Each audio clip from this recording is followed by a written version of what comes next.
the next talk. So, second talk will be about solving the dynamic economic dispatch problem with the Koopman operator. It will be given by Ethan King. Ethan King is a data scientist at the Pacific Northwest National Laboratory working on methods for secure operation of cyber-physical systems.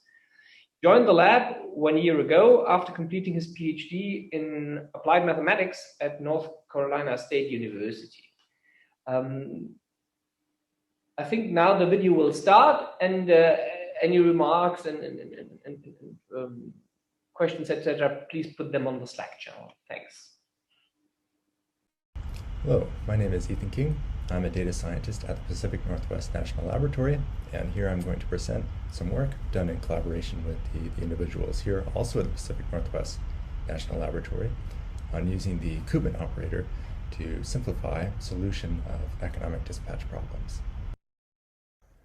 Economic dispatch solves for schedules of power generation on a power grid to meet the expected loads on that grid in the most cost-effective way.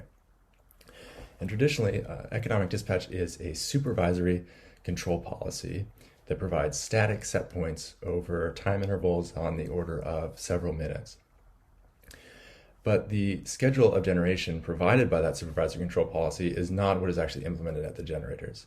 Rather, there are what are called automatic generator controllers, and these are local controllers at the generator, and those balance matching the set points provided by the economic dispatch problem with ensuring that those generators remain inside their operating constraints. And in particular of interest here are generator frequency constraints. So there's some interest here in sort of better coordinating the operation of these automatic generator controllers with the economic dispatch control policies. In particular, because of the increase in renewable resources that are expected to be used in the power grid and the variability in those resources, there's an expectation that there will be greater variability in loads on systems. So there will be a greater mismatch between what the automatic generator controllers are experiencing in terms of load and what the set point provided by the economic dispatch policy is. And that greater mismatch will create suboptimal distribution of power generation on the grid. So there are a couple ideas for how to better integrate and coordinate the local control of generators with a view towards proper distribution in the context of the economic dispatch problem. So one idea is to provide more global information to these local automatic generator controllers so that these control policies contain information and better distribute control across the power grid to achieve more optimal power generation. Another idea is to include information about the dynamics of the generators into the economic dispatch problem, so that the supervisor control policy contains more local information. So this paper here looks to include dynamics in the economic dispatch problem in order for the control policies produced by the economic dispatch to better match the control policies that will actually be implementable by the automatic generator controllers locally. And that's what that's the approach that we're going to look at here today. So given a forecast of loads on the system, the economic dispatch problem will solve an optimization problem here, where these PIs are generator inputs at costs CI, and we'll look to minimize this objective in order to achieve a schedule of generation that matches those loads at the lowest cost. So traditional economic dispatch solutions are shown here as static set points over this time horizon, as these dashed lines here. And if we incorporate dynamics, then the solutions shown in these solid lines here are more dynamic, and they can match the changes to loads that will be seen over this time horizon. And you can see that if we look at the discrepancy between the scheduled generation by the economic dispatch problem and the true load that will be on the system, that discrepancy is much smaller when we include dynamics, as opposed to these larger discrepancies in the traditional economic dispatch setting. And that discrepancy has to be made up for by those local AGC controllers. And they make up for that discrepancy in an uncoordinated way. And so that can lead to suboptimal solutions. So we can get better solutions by incorporating dynamics. That's of course not free. So that comes at a greater computational cost for solving this optimization problem. And so in particular, we need to include dynamics into our set of constraints. And so we'll have dynamic constraints on our problem. And here we'll be considering the swing dynamics to model the dynamics of the generators in the grid. And so those are nonlinear, non-convex constraints. And so what's typically a linear programming problem in traditional economic dispatch becomes a nonlinear, non-convex programming problem for solving the dynamics-aware economic dispatch. So the goal of this work is to simplify this optimization problem by replacing these nonlinear dynamic constraints with a linear representation of the dynamics using the Koopman operator. So the Koopman operator maps nonlinear dynamics to linear dynamics, and it does so by mapping the state of the system to an observable space, and we'll denote that mapping here by phi, on which the dynamics can be captured by a linear operator, which we'll denote here by k. And the general idea here is that we can take intractable nonlinear dynamics and map those to a space where they are linear, and then we'll have a linear representation of that dynamical system that is easier to work with, and we can do analysis on that linear representation and then apply that back to the nonlinear system. So the interest here is in using this linear representation of the dynamics in our optimization problem. And that will actually allow us to replace the nonlinear swing dynamics here with a linear representation of the dynamics. And that will allow us to turn a nonlinear programming problem into a linear programming problem. So we'll greatly reduce the complexity of the problem. And there's also some potential here that we'll discuss later of actually reducing the dimension of that problem as well through this methodology. So the challenge of taking this kind of approach is that to successfully perform the optimization problem and get solutions which will adhere to the state constraints, we need a high fidelity model of the dynamics. So our Koopman representation needs to be very accurate, and that can be challenging for this optimization problem because of the timescales involved.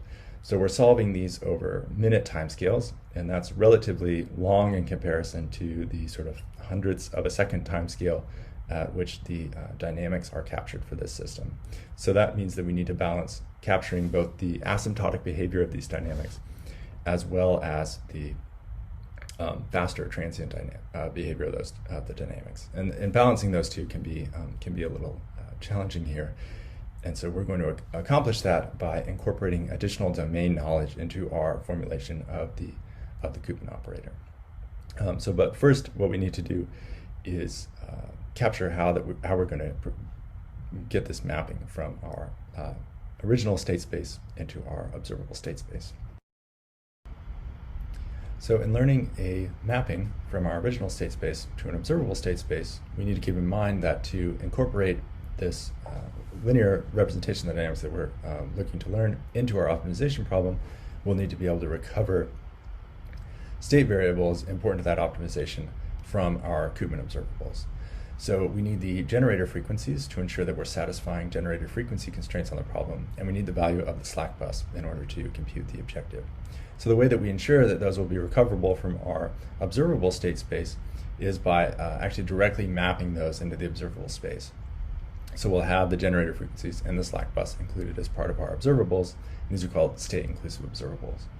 And then we can construct additional observables which will allow us to learn a linear dynamic representation on that observable space. And we construct those observables by using this mapping phi here, which will learn with a neural network. So it will take as inputs the states, and then we'll train some weights W to achieve good performance. We will learn a representation of our dynamics on our observable space using the following formulation. And we use this formulation to capture domain information to simplify the training process. So what we want to capture here is the equilibria for the swing dynamics. So if we have a fixed load and fixed generator inputs, then the swing dynamics have a stable equilibria, and that's given where the generator frequencies are equal to 0, and the slack bus is equal to the difference between the load and the power generation on the system. So we're going to use this Koopman formulation in order to actually construct these equilibria in our Koopman representation as well. So note that if P here is our generator inputs and loads on the system, then if our observable state is equal to B times P, it is at an equilibria, where we can plug it in here and we'd have 0 here, and so our observable state at the next time point will again be equal to B times P. And what we can do is construct B in order to ensure that this equilibria matches the swing dynamic equilibria for the state inclusive observables. So we can place zeros here so that at our equilibria our generator frequencies are 0, matching the swing dynamics, and we can construct this row here as well to ensure that the slack bus at our Koopman representation equilibria is again equal to the equilibrium value for the swing dynamics. So this construction actually builds in the swing dynamics equilibria directly into our Koopman representation, and that will simplify the training process since we no longer need to learn those equilibria, and instead we can focus training on learning transient dynamics around those equilibria. And then we can additionally learn the rest of this matrix BV to ensure that this equilibria is appropriate for our additional observables and the learned dynamics. So we have the equilibria for the swing dynamics built into our Koopman representation of the dynamics. But we need to ensure also that those equilibria are stable so that we're matching the asymptotic behavior of the swing dynamics also in our Koopman representation. And so we can ensure that these dynamics are stable if we have that the magnitude of the largest eigenvalue of k, or the spectral radius of k, is strictly less than 1. And so the way that we're going to ensure that during training is by adding an additional penalty in our training cost functional. So our training cost to learn this representation of the Koopman dynamics is going to contain 2 terms. Our first term here is going to look at the relative error between the Koopman dynamics and the true dynamics by looking at pairs of dynamic updates, xk and xk plus 1 for the true system, and comparing those updates in the Koopman representation. And then we're going to include this second term, which is going to ensure that these dynamics are stable, where we will penalize our Koopman representation if the spectral radius of k is greater than 1. But if less than 1, then we will add no additional penalty here. And so that's going to ensure that we capture the stability of the swing dynamics as well in our Koopman representation. And then this term here will allow us to train it to closely match the transient dynamics of the system. We tested our methodology on a 9-bus test case with a grid topology following a Western System Coordinating Council grid, where we have 2 generators, a slack bus, and loads at 3 nodes, 5, 7, and 9. So to perform the optimization with a Koopman representation, we need 3 state observables. We need the frequencies for our 2 generators and the value of our slack bus to compute the objective. We used 8 additional observables in order to capture the dynamics on that observable state space. And we learned those using 5 fully connected layers in a neural network.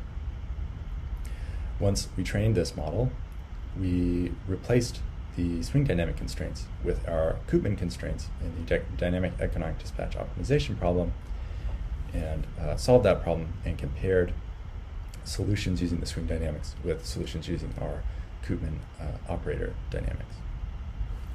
So we solved dynamic economic dispatch problems over about a minute time horizon, and we're capturing dynamics on 1/100th of a second time interval. So that's about 6,000 time steps per problem. We looked at 100 problem instances where we varied the load profiles and the cost coefficients in our objective. So our load profiles were linear ramping loads, where we changed the rate at which the loads were ramping, the duration over which the loads changed, and the location of the change in the loads over the time interval. So we did that for 100 problem instances in order to test these problems. So for all optimizations, we used the IPOpt solver, which is a general nonlinear solver that uses an interior point method, and we used that for both the Koopman DED formulation as well as the original DED formulation with the swing dynamics in order to be able to make fair comparisons between the two. So we were able to learn a highly accurate model of the swing dynamics with our Koopman formulation.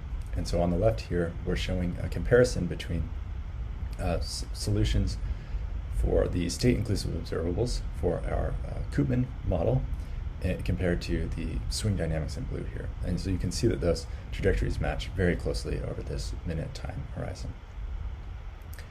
What I'd like to point out in particular here too is, so notice that initially during this sort of transient period of dynamics here, there's some error introduced between our Koopman model and the true model of the dynamics here, also represented here in this plot. But as the dynamics settle towards an equilibrium, that error actually recovers. And that's again because we actually built in the equilibria for the swing dynamics directly into our Koopman representation.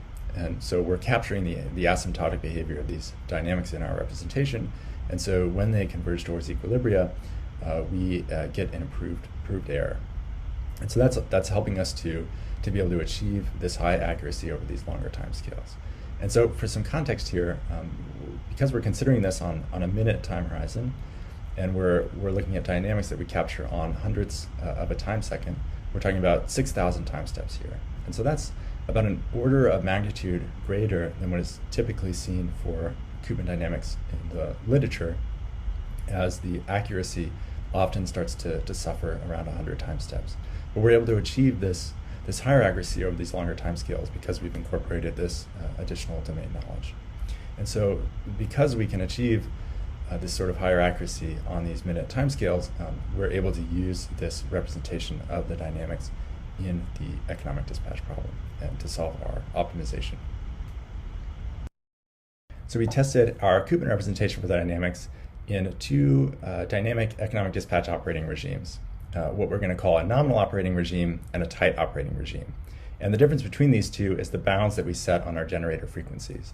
So in our nominal operating regime, we allowed deviations from the nominal generator frequency, which we took to be 60 hertz, of about 0.05 hertz, which is a reasonable standard bounds on those generator frequencies. What we found here is for solutions, we're able to easily stay within these bounds. And so what we wanted to do to really test how well our Koopman representation was able to perform is also look at a very tight operating regime. So we reduced the bounds on the generator frequencies by over an order of magnitude to ensure that when we're solving with our Koopman representation, those solutions really do adhere to the state constraints as well for this economic dispatch problem. So first here, what I'm showing are the improvements in the time to solution. So what we're showing in these graphs is the solution time when using the Koopman operator dynamics over the solution time when using the true swing dynamics. And so what you can see in both of these operating regimes is that using the Koopman representation of the dynamics, so our linear programming problem, we're able to get solutions about twice as fast as when using the original swing dynamic problem formulation. So we're able to achieve very good speed-ups in solution time when using this Koopman representation. And if we look at the difference in the objective value at those solutions, we are not suffering big increases in that objective value. So we're still achieving solutions close to using the true dynamics when we use these Koopman representations in both of these operating regimes. Of course, what's of interest here in testing this tighter operating regime is how well we're adhering to the state constraints on the generator frequencies. And we'll cover that in the next slide. So to compare the quality of solutions, we compared our Koopman operator formulation solutions with the true swing dynamic solutions. So I'm showing an example problem here. So on the right here, we have the comparison between the solution trajectories for scheduled generation produced by the Koopman formulation as dashed lines here, and by the swing dynamic formulation as these solid lines here. So you can see that the scheduled generation produced by both is fairly close. To check how well these solutions adhere to the state constraints on generator frequencies, we plugged both of these solutions into a simulation of the swing dynamics and compared the generator frequency trajectories over the time horizon. So you can see that there are small violations in the generator frequency constraints for the Koopman solutions, here and here. But those violations are small and of very short duration. And that's what we found for the problem instances that we tested. In general, the constraint violations, while present, were very small and of short duration. And in fact, in general, we found that the solutions from the Koopman representation actually were more conservative and more within the bounds of the state constraints, whereas the solutions using the swing dynamics more tightly adhered to the bounds. And of course, that achieves smaller objective values as well, but we found in general that the solutions from the Koopman representation were able to do well to maintain within the state constraints. So we tested our approach on a 9-bus test system, but to handle problems of more practical relevance, it will need to be able to scale to larger problem instances. So for our Koopman representation, because we incorporate this domain knowledge about equilibria directly into the representation, that greatly simplifies the training task. And so that was able to, even on this 9-bus system, greatly simplify training.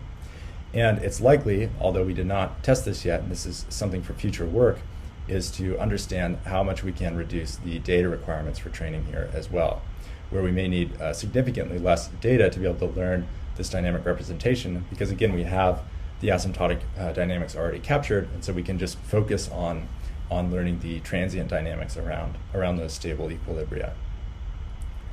There's also the potential in constructing our Koopman formulation to actually reduce the dimension of the problem. So because we only need a subset of the true variables in our Koopman observables, we may be able to actually represent the dynamics of the system with less variables in our observable state space than are required in the original state space. And so that can potentially reduce the dimension of the problem and further reduce the complexity of solving the dynamic economic dispatch optimization. We also here used a general nonlinear solver to be able to make direct comparison between using the swing dynamics and using our Koopman representation. But because when we use our Koopman representation, the optimization problem is actually a linear programming problem, we could apply state-of-the-art linear solvers and potentially there also achieve greater performance and speedups, which may become critical when considering these problems on larger timescales of more practical relevance.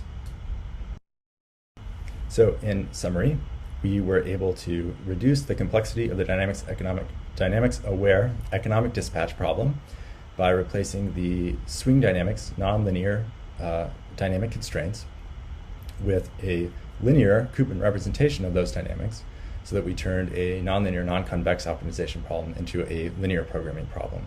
And that allowed us to solve the economic dispatch problem twice as fast with negligible loss in solution quality. And we showed that even in very tight operating constraints on the generator frequencies, using the Koopman representation of the dynamics was still able to produce solutions which did very well to adhere to even extremely tight operating constraints on those generator frequencies. So for future work, we are interested in exploring how to scale this approach, and we think that that will be possible both because of the domain knowledge that is included in our Koopman representation and the potential to maybe reduce the dimension of the problem, as well as the use of linear solvers, since when using the Koopman representation, we have a linear programming problem.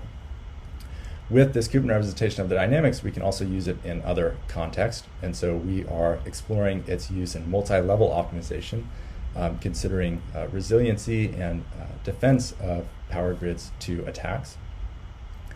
And we can also explore additional detail in the generator dynamics, which could also be captured by a Koopman representation and allow for even higher fidelity models to be included into these dynamic economic dispatch problems and other optimization problems where the dynamics would be useful to incorporate.